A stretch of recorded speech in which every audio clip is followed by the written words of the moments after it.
नमस्कार। रतन astro world में आपका बहुत बहुत स्वागत है। एक बार फिर से हम लोग एस्ट्रोलॉजी में जो अपने लेसन्स हैं उनको शुरू करते हैं और आज के वीडियो की हम जो शुरुआत अब कर रहे हैं, अब नए सिरे से हम वीडियोस शुरू करने जा रहे हैं काफ़ी लंबे समय के बाद। तो सबसे पहला वीडियो सूर्य पे आज हमारा होगा। सूर्य कुंडली में क्या है, सन एक हॉरोस्कोप के अंदर क्या सिग्निफाई करता है, क्या इंडिकेट करता है, इसको हम लोग समझेंगे और जानेंगे और बहुत सरलता से आपको मैं समझाने का प्रयास करूंगा ताकि चीज़ों को आप समझें। रटने की कोशिश ना करें। एक बार आप किसी भी ग्रह के जो सिग्निफिकेशंस हैं कि एक ग्रह क्या क्या बताता है, क्या दर्शाता है, उससे हमको क्या क्या चीज़ें पता चलती हैं, अगर इस चीज़ को आपने सीख लिया और समझ लिया तो आपको किसी की भी कुंडली देखने में बहुत आसानी होगी, सरलता होगी और बिल्कुल भी कोई परेशानी नहीं आएगी। ये मेरा आपसे बिल्कुल वादा है। अगर आप ध्यान से हर लेसन को समझेंगे, फॉरवर्ड करके स्किप करके देखने से बहुत सी चीज़ें मिस हो जाती हैं, तो ऐसा मत करिएगा। अगर आप वीडियो पर आए हैं तो शुरू से लेकर के अंत तक वीडियो को पूरा देखिए, ध्यान से समझने की कोशिश करिए चीज़ों को, तभी आप एस्ट्रोलॉजी में जो इसका मर्म है, इसका जो तत्व है, या हम कह सकते हैं इसकी जो ज्ञान की बारीकियां हैं, वो आप तभी समझ पाएंगे जब आप सब्जेक्ट को रटने की जगह समझने की कोशिश करेंगे। तो चलिए आज बात करते हैं सूर्य कुंडली में क्या है। देखिए, जैसा हम सब जानते हैं कि हमारे एस्ट्रोलॉजी में 9 ग्रह, यानी कि हमारे जो एस्ट्रोलॉजी है उसमें 9 प्लैनेट्स दिए गए हैं। इसमें सबसे इम्पॉर्टेंट और सबसे पहला स्थान सूर्य देवता का है। सूर्य देवता का इसलिए है क्योंकि सारी सृष्टि, ये सारी पृथ्वी, हमारा सारा जीवन तभी संभव है और चल रहा है जब सूर्य हमारे पूरे इस यूनिवर्स में हमारी धरती को प्रकाश दे रहा है, अपनी ऊर्जा दे रहा है, तभी हमारा जीवन संभव हुआ। यहाँ पर जीवन पृथ्वी पर पनपा, हमारी धरती पर, क्योंकि सूर्य देवता अगर छिप जाएं और चले जाएं तो बिल्कुल ठंडी होकर धरती जम जाएगी, जीवन ख़त्म हो जाएगा। तो सूर्य क्या है, ग्रहों का राजा है। इसको राजा की पदवी मिली हुई है। आंशिक मेलेफिक, इसको स्लाइटली मेलेफिक है सूर्य भी, मगर इसको दंश नहीं लगता पाप ग्रह का, ठीक है, क्योंकि ग्रहों का राजा है। और सूर्य चूँकि जनक है, हमारी सारी सृष्टि इसी से जन्मी है, इसकी ऊष्मा से, तो इसीलिए हमारी कुंडली में सूर्य जो है हमारे जनक यानी पिता, फादर। तो सन जो है हमारे हॉरोस्कोप में सबसे पहले जिस चीज़ को हम देखते हैं वो फादर के लिए देखते हैं, पिता के लिए देखते हैं। तो सूर्य हमारी कुंडली में पिता हैं। पहले हम सन की जो सिग्निफिकेशंस हैं, थोड़ी बहुत जो मैं आपको बता रहा हूँ उस पर हम बात करेंगे धीमे धीमे। उसके बाद आगे कुंडली में किस प्रकार से सूर्य कहाँ पर बैठा होगा तो किस प्रकार के परिणाम देगा, या उससे आप क्या चीज़ समझ सकते हैं, मैं इसमें आपको वीडियो में बिल्कुल कुछ अलग बातें बताऊंगा। बहुत सी चीज़ें तो आपको तमाम सारे वीडियोस में, किताबों में मिल जाती हैं, लेकिन कुछ नई चीज़ें आपको पता चले तभी मेरी चैनल पर आने का कुछ फ़ायदा है, कुछ लाभ है आपको। और जो भी मुझे थोड़ा छोटा मोटा ज्ञान है मेरे पास, मैं उसे आपको बिल्कुल आपसे शेयर करूंगा। साथ ही साथ एक और चीज़ मैं कहना चाहूँगा कि अब YouTube पे मैंने प्लेलिस्ट बना दी हैं, प्लेलिस्ट तैयार कर दी हैं, ताकि वीडियोस आपको ढूंढने ना पड़े। वीडियो आपको जब आप प्लेलिस्ट पे जाएंगे तो उसमें अलग अलग टॉपिक्स, हेडिंग्स दे दी हैं, उसमें वीडियोस मैं करता जाऊंगा सेव। फ्यूचर में अभी बहुत सारे वीडियोस उसमें और मुझे अलग टाइटल बना के सेव करने हैं, तो आपको कहीं फिर ढूंढने की आवश्यकता नहीं पड़ेगी। आप चैनल पर आए हैं, चैनल को सब्सक्राइब कर लीजिए, लाइक कर दीजिए और शेयर करिए अपने फ्रेंड्स में, और वीडियो को बहुत आराम के साथ सुनिए। धीरे धीरे मैं आपको बताता जाऊंगा।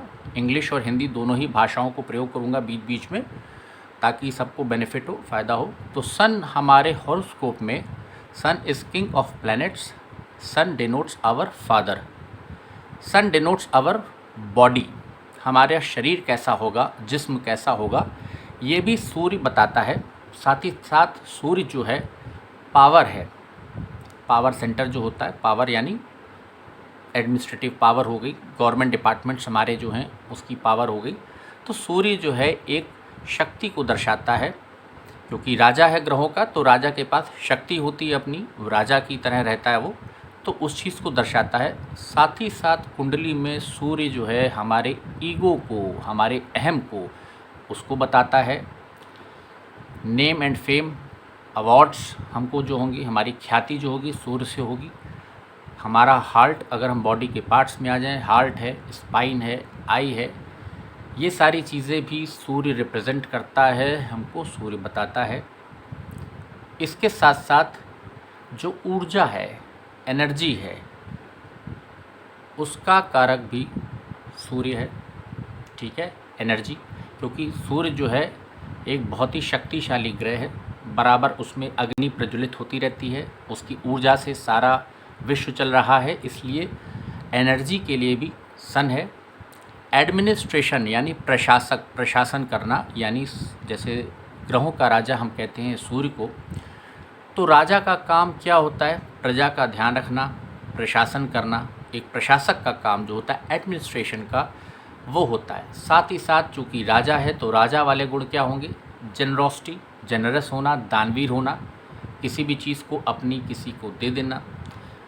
धर्म, रिलीजियस, यानी रिलीजन हमारा धर्म। सूर्य क्या है? धर्म है। सूर्य स्थिरता है, स्टेबिलिटी। ठीक है, सूर्य क्या है? जैसे चंद्रमा चंचलता है, वो मैं जब चंद्रमा, इसके बाद अगला वीडियो जो चंद्रमा पे करूँगा तो आपको बताऊँगा कि मून क्या है, चंचल है, स्टेबल नहीं रहता है, जल्दी जल्दी राशि बदलता है। आपको पता है सबसे तेज़ चलने वाला गति से प्लैनेट हमारा मून है। उसी प्रकार से सूर्य क्या है? स्थिरता देता है, एक स्टेबिलिटी देता है। सूर्य हमारा गुस्सा, एंगर, उसको भी बताता है। साथ ही साथ ब्लंट, सीधे जो बोल देते हैं लोग, फियरलेस, करेजियस बनाता है सूर्य। लार्ज हार्टेड, बड़े दिल वाला। चैरिटेबल, जब हम चैरिटी वगैरह दान करते हैं, ये सारे काम चूँकि एक राजा करता है, तो सूर्य की ये जो क्वालिटीज़ हैं ये व्यक्ति में आती हैं। कहाँ पर आएंगी, कैसे आएंगी, वो हम अभी आपको वीडियो में आगे समझाएंगे, बताएंगे। उच्च चरित्रवान यानी ऊंचे चरित्र वाला, high in character, high in morals. Morals में, अपने मूल्यों में, अपने चरित्र में, अपने कैरेक्टर में जो उसका रिफ्लेक्शन है किसी भी व्यक्ति का, वो कितना अच्छा होगा, मॉरली कितना स्ट्रॉन्ग होगा, कैरेक्टर में कितना स्ट्रॉन्ग होगा, कितना करेजियस और फियरलेस होगा या ब्लंट होगा। ये सारी जितनी चीज़ें मैंने यहाँ पर बोर्ड पर लिखी हैं, इन सब चीज़ों का पता कुंडली में जो सन का प्लेसमेंट है उससे हमको पता चलता है, बशर्ते सन अपने नीच की राशि में ना हो, यानी तुला राशि में ना हो, क्योंकि बहुत सारी चीज़ों का जो इस पर असर आएगा अलग अलग प्लेसमेंट में, वो भी हम आपको बताएंगे। सूर्य जो है 10 डिग्री मेष राशि, जब 10 डिग्री पे होगा एग्जाल्टेड हो जाता है एरीज़ में सूर्य, और 10 डिग्रीज लिब्रा, तुला राशि जो है उसके नीच का स्थान है। दशम भाव में जो सूर्य है उसको डायरेक्शनल स्ट्रेंथ मिलती है। और 10 नंबर की राशि की अगर हम बात करें, मकर राशि, तो मकर संक्रांति आती है, आपको पता होगा। जब मकर राशि में सूर्य देवता आते हैं, तो मकर राशि में जब सूर्य आता है तो उत्तरायण हो जाता है, दिन बढ़ने लगते हैं उसके बाद धीरे धीरे। और सूर्य जब कर्क राशि में आते हैं, 4 नंबर की राशि में, तो वहाँ से वो फिर दक्षिण में जाने लगते हैं, साउथवर्ड्स जाने लगते हैं, दिन छोटे होने लगते हैं, दिन घटने लगते हैं। तो इस चीज़ को आप ध्यान रखिए। सूर्य का जो जेमस्टोन है वो रूबी है, माणिक। जो इसका डायरेक्शन है सूर्य का वो ईस्ट होता है। 3 नक्षत्र सूर्य के पास हैं, ये मैं आपको पूर्व में भी वीडियो जो किए थे बताए थे। कृतिका है, उत्तर फागुनी है और उत्तर षढ़ा। जो इसकी महादशा होती है सूर्य की 6 वर्ष की होती है। सूर्य के पास एक ही राशि है जिसका वो स्वामी है, वो है सिंह राशि, लियो। और सन जो है वो मोस्ट बेनिफिक या बेनिफिशियल रहता है एरीज, लियो और सेजिटेरियस राशियों में, यानी मेष राशि, सिंह राशि और धनु राशि में। दिन इसका रविवार है, संडे, और 1 नंबर इसको दिया गया नंबर 1। ठीक है, तो ये एक पहले सूर्य के बारे में जनरल बातें हुई कि सूर्य हमारी कुंडली में क्या है। अब हम शुरुआत करते हैं कि कुंडली में सूर्य अगर प्रथम भाव में है, फर्स्ट हाउस में, तो क्या असर होगा, क्या इम्पैक्ट आएगा व्यक्ति के ऊपर। साथ ही साथ ये भी हमको ध्यान रखना है कि सन की जो डिग्री है वो ठीक हो, 5 डिग्री से ऊपर हो, 25 डिग्री से अंदर हो, और साथ ही साथ सूर्य पर राहु अथवा केतु की दृष्टि या राहु और केतु के साथ सूर्य की युति ना हो तब, क्योंकि फिर ग्रहण दोष बन जाता है। उस पर वीडियो मैं कर चुका हूँ। यहाँ पर हम बिना किसी मेलिफिक की युति या साइट के, एक सन का जो हॉरोस्कोप में महत्व है, अलग अलग प्लेस पे जब बैठा होगा हाउसेस में, तो उससे आप उस पर्सन के बारे में क्या जान सकते हैं, क्या समझ सकते हैं, इस पर बात करूँगा।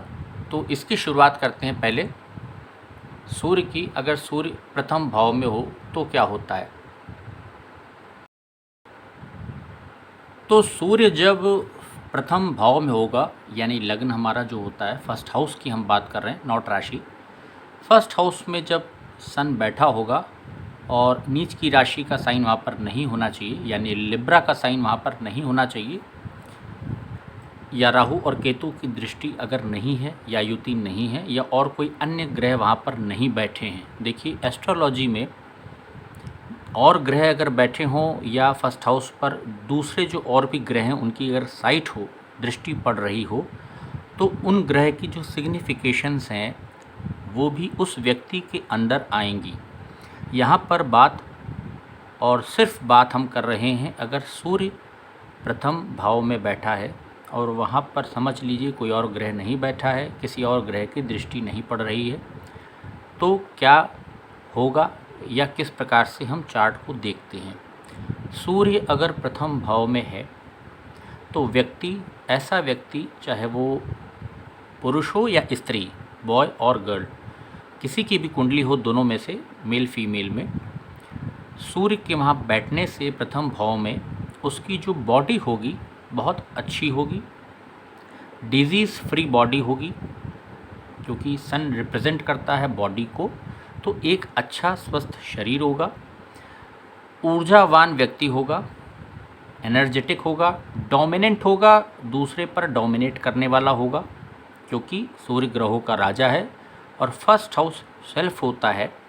तो वहाँ पर अगर सन बैठा है तो ऐसे व्यक्ति में, सूर्य चूँकि कुंडली में हमारे पिता हैं, उस व्यक्ति के अंदर अपने पिता के गुण, या तो पिता का जो नेचर है, either nature of the father, या लुक्स में, वो देखने में अपने पिता जैसा होगा।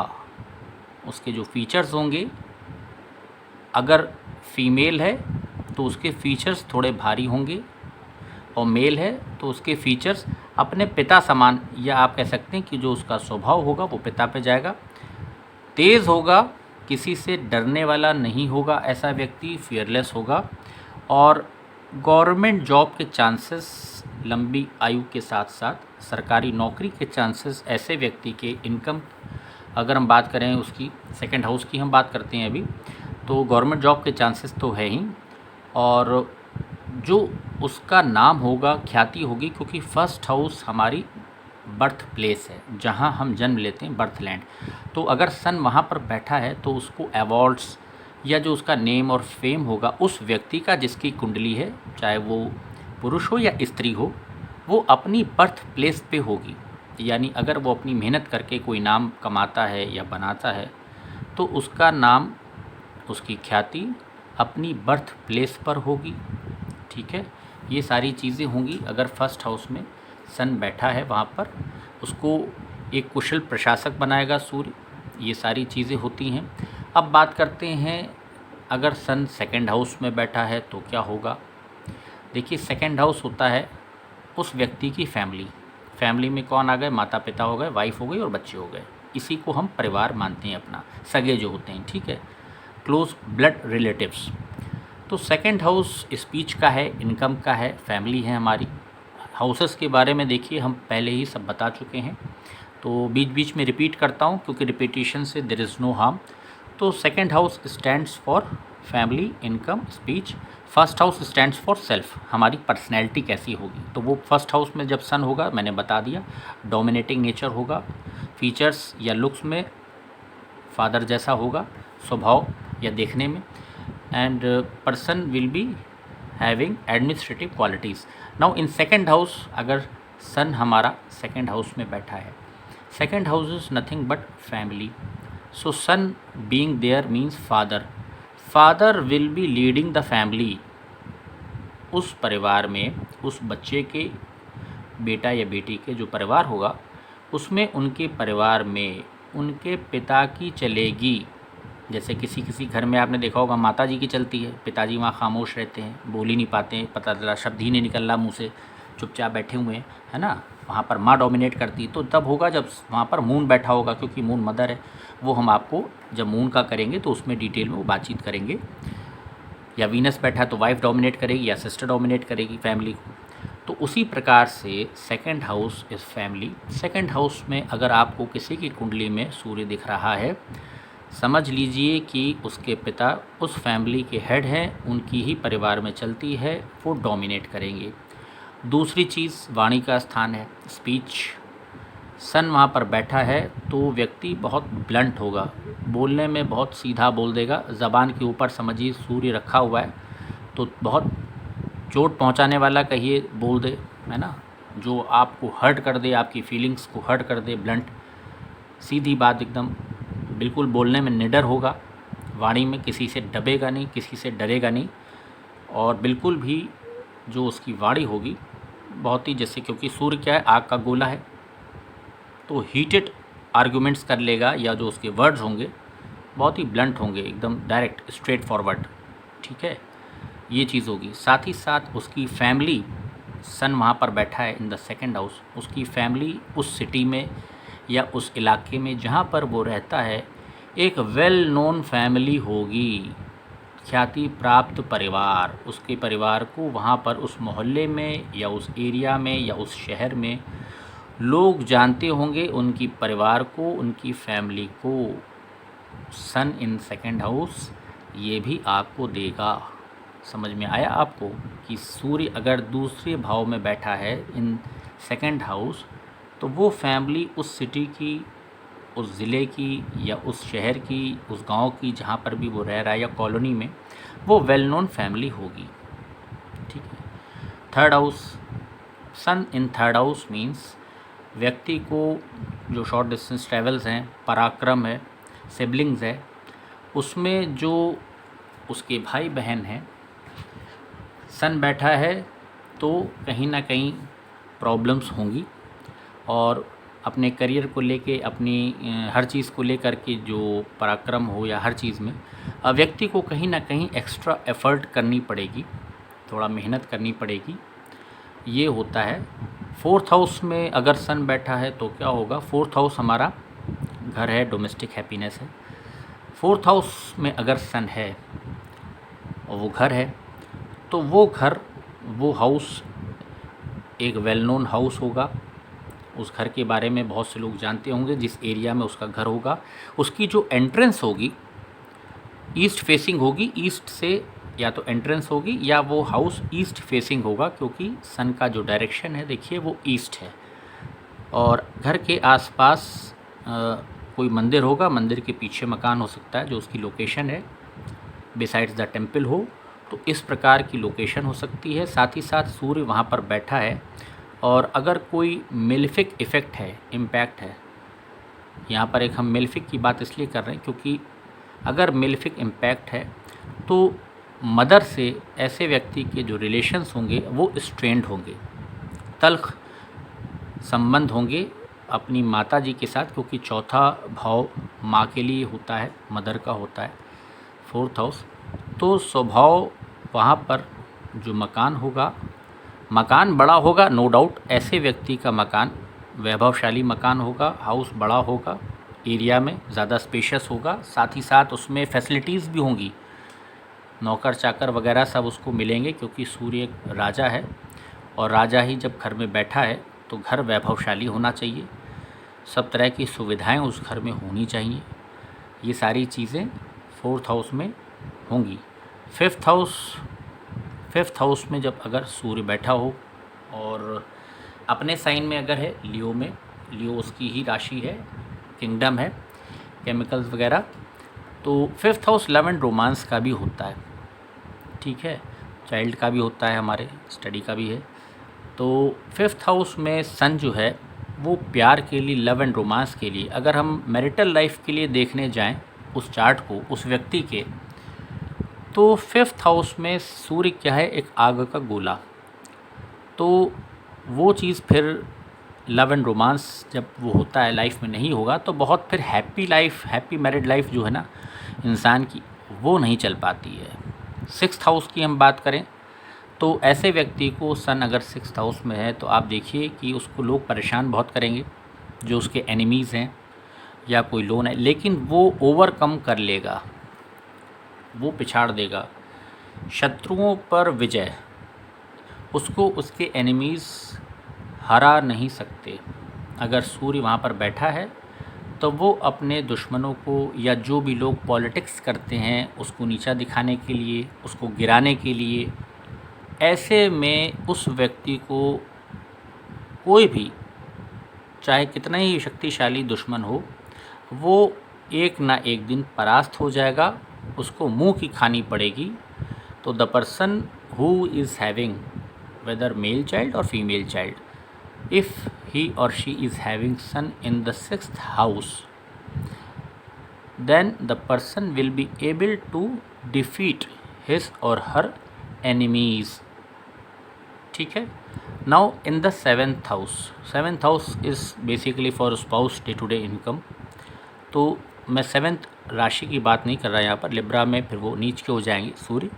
7th हाउस में अगर हैं तो स्पाउस जो है वो एक वेल टू डू फैमिली से आएगी या आएगा, अगर लड़का है तो लड़की, बहू यानी उसकी वाइफ हो गई, और अगर वो एक गर्ल है तो उसका हस्बैंड हो गया स्पाउस। तो स्पाउस की अगर हम बात करें सन है, और हो सकता है उसका गवर्नमेंट जॉब या किसी गवर्नमेंट डिपार्टमेंट या इंस्टीट्यूशन से संबंध हो जहाँ पर वो वर्क करता हो।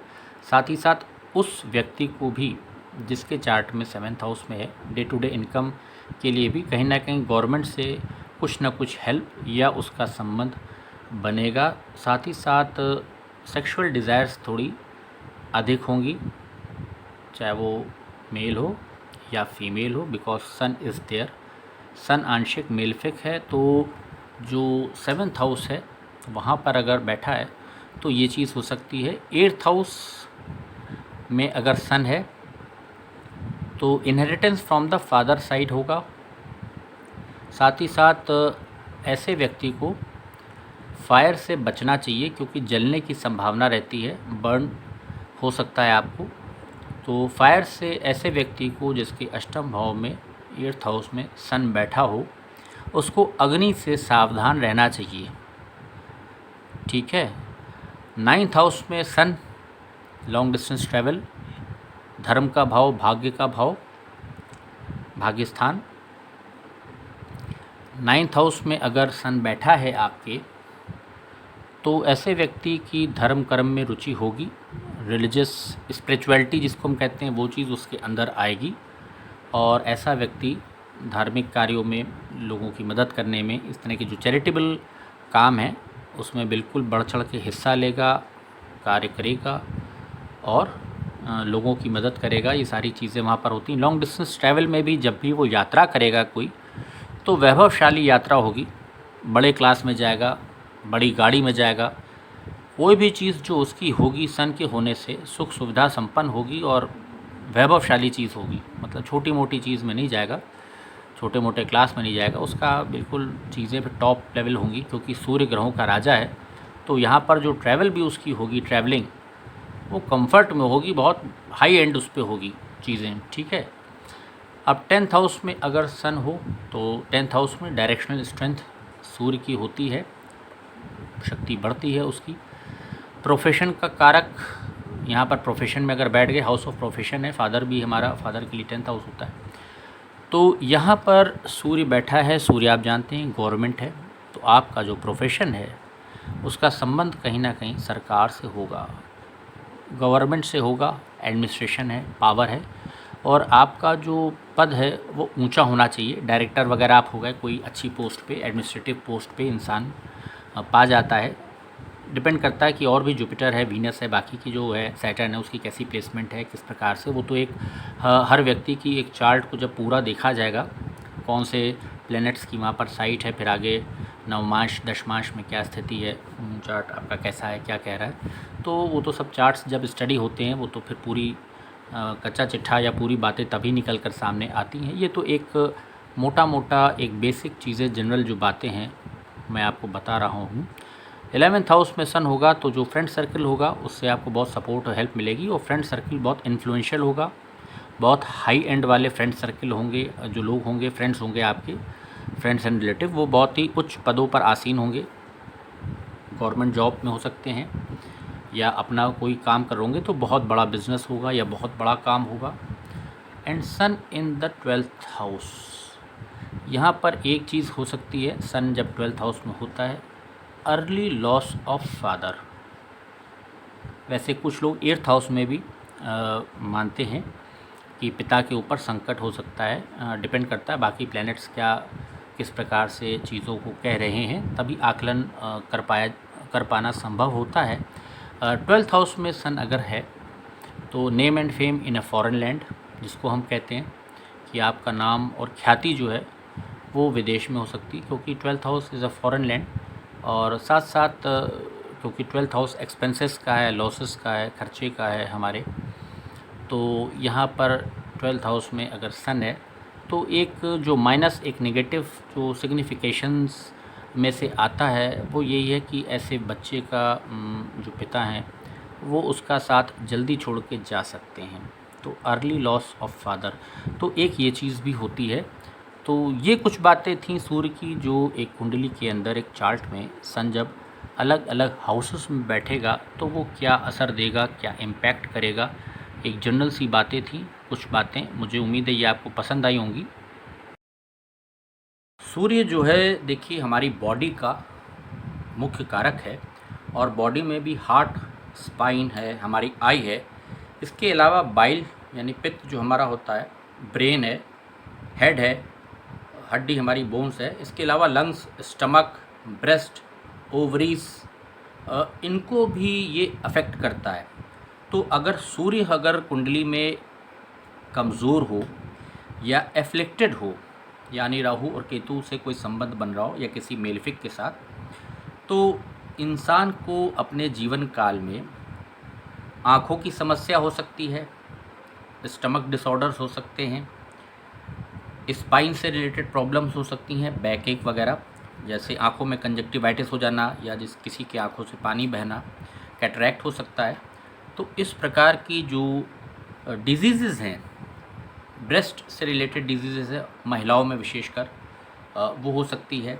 तो इस प्रकार की पित्त से रिलेटेड जो प्रॉब्लम है, बाइल से रिलेटेड जिसको हम कहते हैं, ज़्यादा बाइल का बनना भी हो सकता है, एक्सेसिव, तो ये सारी चीज़ें हो सकती हैं जो आपको एक हेल्थ के अंदर प्रॉब्लम दे सकती हैं।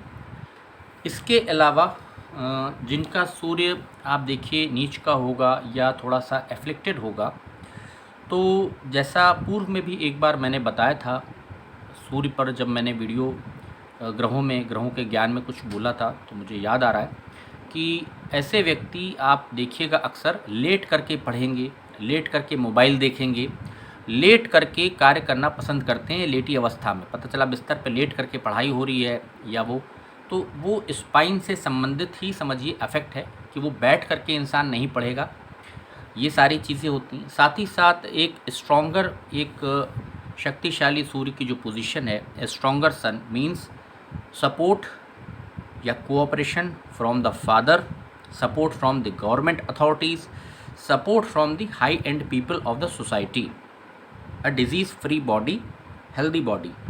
यानी कि अगर सूर्य किसी का स्ट्रॉन्ग है, उसका प्लेसमेंट अच्छा है, सेल्फ में है या सेकंड हाउस में बैठा है और एफ्लिक्टेड नहीं है, तो ऐसे व्यक्ति को क्या होता है, अपने पिता से भरपूर समर्थन मिलेगा, सपोर्ट मिलेगा, चाहे वो पैसे से हो, मॉरल सपोर्ट हो या अन्य किसी प्रकार से सहायता जब उसको चाहिए तो उसके पिता उसके साथ खड़े होंगे। उसको सरकार से या बड़े ओहदों पर जो बैठे लोग होते हैं उनसे उसको सपोर्ट मिलेगी, सहयोग मिलेगा। उसके किसी भी कार्य में अगर कोई रुकावट आ रही होगी तो हाई एंड पीपल यानी समाज के जो प्रतिष्ठित बड़े लोग हैं वो उसकी मदद को आगे आएंगे। वहीं पर अगर सूर्य कमज़ोर है, नीच का है या एफ्लिक्टेड है, राहु और केतु की दृष्टि है, तो क्या होगा कि पिता से कोई सहयोग समय पर नहीं मिलेगा, चाहे आर्थिक सहयोग हो, वेदर मॉनेटरी या मॉरल सपोर्ट हो या किसी अन्य प्रकार से पिता से सहायता मिलनी हो, वो नहीं मिलती है। ऐसे व्यक्ति को सरकार से या जो हायर अथॉरिटीज़ हैं, एडमिनिस्ट्रेटिव अथॉरिटीज़ हैं, शक्तिशाली लोग जो हैं समाज के, उनसे उसको सहयोग नहीं मिलता है। उसके किसी कार्य में अगर उसको मदद चाहिए, ऐसे व्यक्ति को, if a person wants to get some help or to take some help from authorities, government authorities या वहाँ गवर्नमेंट डिपार्टमेंट में अगर उसका कोई काम अटका है तो फिर अटका रहेगा, उसको कोऑपरेशन, उसको सहयोग जो है वो नहीं मिलता है। ये सबसे बड़ी एक प्रॉब्लम है। साथ साथ डिजीज़ की अगर हम बात करें तो एक और दो चीज़ें हैं, जैसे ब्लड प्रेशर है, क्योंकि हार्ट से संबंधित कार्डियोवास्कुलर डिजीज़ जो होती हैं, तो हार्ट की प्रॉब्लम होती है अगर सूर्य नीच का है तो ऐसे व्यक्ति के लंग्स या हार्ट या जो हमारा चेस्ट का रीजन है वो वीक होता है, कमज़ोर होगा, व्यक्ति बार बार बीमार पड़ेगा, फीवर आता रहेगा बार बार। इस प्रकार की भी चीज़ें देखने को मिलती हैं, इस प्रकार की चीज़ें भी होती हैं।